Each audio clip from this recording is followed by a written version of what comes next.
Welcome to the third and final part, the run of completing my very first full-length Ironman in Copenhagen, Denmark. The marathon, I cannot say enough good things about. At first I was a little nervous about the course. You did 4 loops before you were allowed to cross the finish line. You pretty much left transition, ran out, saw the finish line, and then had to go 3 more times by it before it was your turn to go. Some people asked if it was brutal to have to see that. I think it was encouraging. Every time I ran by it, I was like, I'm coming for you. My time is coming. And also I think once you make it to the marathon, there's this sense of relief that you can walk, you can run, you just have to go the distance. Cue Hercules, honestly. So I got transition, pretty embarrassed after I fell off my bike. And I ran and I had to find my number, pulled my transition bag off of that, and inside were my running shoes, my hat, my sunglasses, everything I needed for the day. And I ran out to start the run course. My first 6 miles were my hardest. When I first got out there, I got to the finish line, so I saw my mom for the first time all day because she was waiting at the finish line for both me and my brother's marathon. And then I had this amazing moment where my little brother was running and I saw him while we were going past each other. And just to give you context of how incredibly skilled my younger brother is, not only did he catch up to me, when I was starting my first lap, he was finishing his 4th. So he had already run a full marathon by the time I'd gotten off my bike.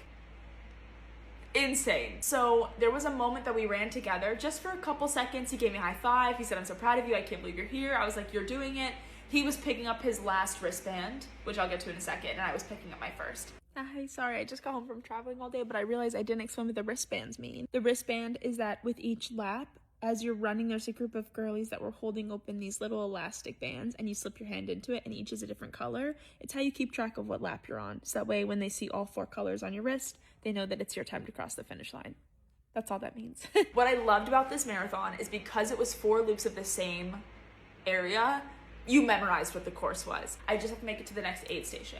And then I have to make it to that aid station. And then when I come around the curve, there's gonna be these girls that are really, really nice who are cheering for me. And then when I get past that, I get to pick up my wristband. It was so weird because my brain had these like genuine checkpoints of like what I'm looking for while I'm running. It kept me so distracted. It made the marathon feel so much easier to digest. The best part is I have no complaints about the marathon, except I had one moment that was my scary moment of the marathon. I had just gotten my first loop done. I'm at about mile 6. I see my sister and her husband for the first time. I get to the aid station that was immediately after where I saw her, and unfortunately felt my stomach turn, and I knew that I was in trouble, and I ran behind the dumpster and threw up everything I'd eaten that day. Not... The video of me seeing Josh after it happened, not cute. Yeah. Good job. You're doing so good. Take your time. Go ahead. Run. See you in a bit. You got it. So, mind you, this is mile 6 of a 26.2 mile marathon. The idea of doing 20 more marathons on no fuel was really scary. So I was like, okay, how do I solve this issue? What they had on the course was Martin gels. And so I was like, you know what? I usually take a gel every 30 minutes. I'm gonna wait 30 minutes and I'm gonna give myself a chance to let my stomach settle, and then I'm gonna take a Martin gel with a little bit of soda to try to like settle my stomach because they had cola on the course. I did that for the remaining 20 miles and it worked. I couldn't believe it. Hey. He's marrying an iron woman. So once I made it through feeling like my stomach was settled again, guys, I had the best marathon of my life. Like the most, it wasn't my fastest run ever, but it was my favorite marathon I might have ever run. I hit my runner's high at mile 13, which has never happened that late for me in a run.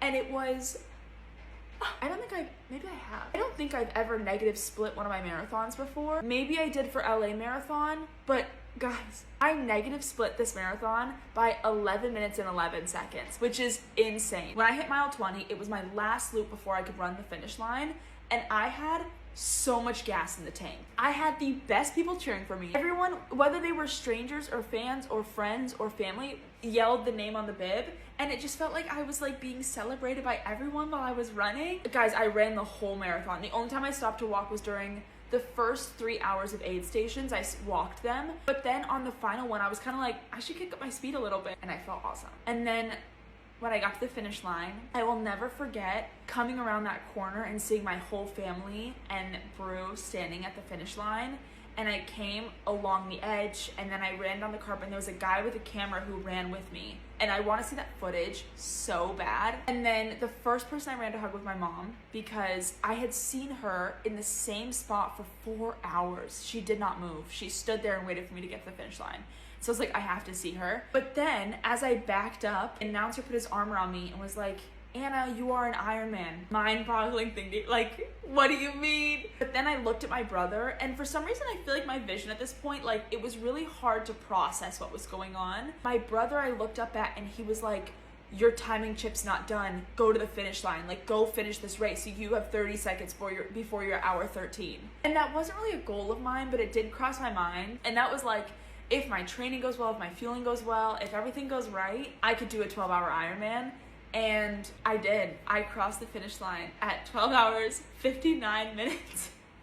And I was like, literally in like 40 some seconds. Like, hardly, but I did it. Once I realized my time was running out, I sprinted to the finish line, and I feel like it was kind of crowded when I got there. So there isn't a great photo of me crossing the finish line, in full honesty. But maybe I have to do it again just so I can get a good photo. And that is the recap of finishing my very first full-length Ironman. I have no notes. I had the best day. I actually at one point during the marathon was like, I can't believe I'm saying this, but I am having so much fun. Like, my 70.3 scarred me a little bit. It made me really anxious about what it would be like to do double that distance. Double the pain, double the suffer, like all of these things that made me worry, and it genuinely was not. It made it so enjoyable.